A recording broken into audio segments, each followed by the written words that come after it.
Thanks, Joe.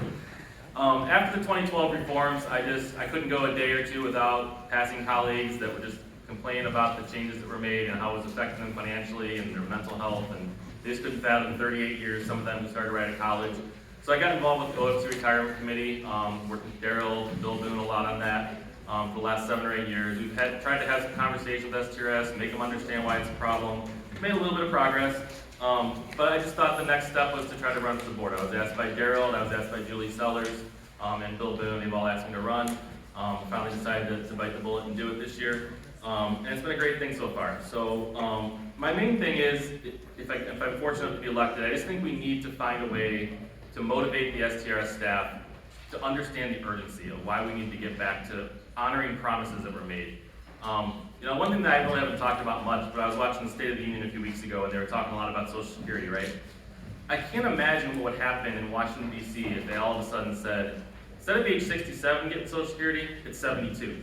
I mean, the political uproar would be unbelievable. But we haven't seen that at STRS. We haven't seen, until now, just recently we're finally starting to see it, but that to me is kind of the same thing they did to our pension. They took away the promises that were made to people that were in the system before 2012.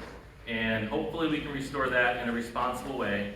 We don't want to bankrupt the system, we want to do it responsibly, bring back the benefits, but there's got to be a motivation to STRS staff to try to find other funding revenues, make changes in the investments, do things that we can try to find a way to bring back some of the benefits that were taken away.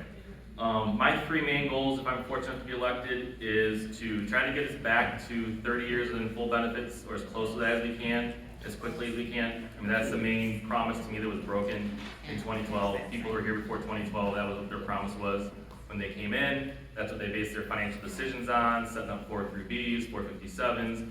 They planned on having 66% at 30 years. That was taken away, so anything we can do to try to get back as close to that as possible. Second thing, probably 1A really, is to restore COLA on a regular basis. A pension fund is great, but if it doesn't ever increase for 30 or 40 years after you retire, it very quickly loses its value, right? Social Security this year gave it 8.7% COLA, and we struggle to get 2 or 3%. So, it's got to keep up with inflation. That's got to be just as high a priority as getting us back to 30 years.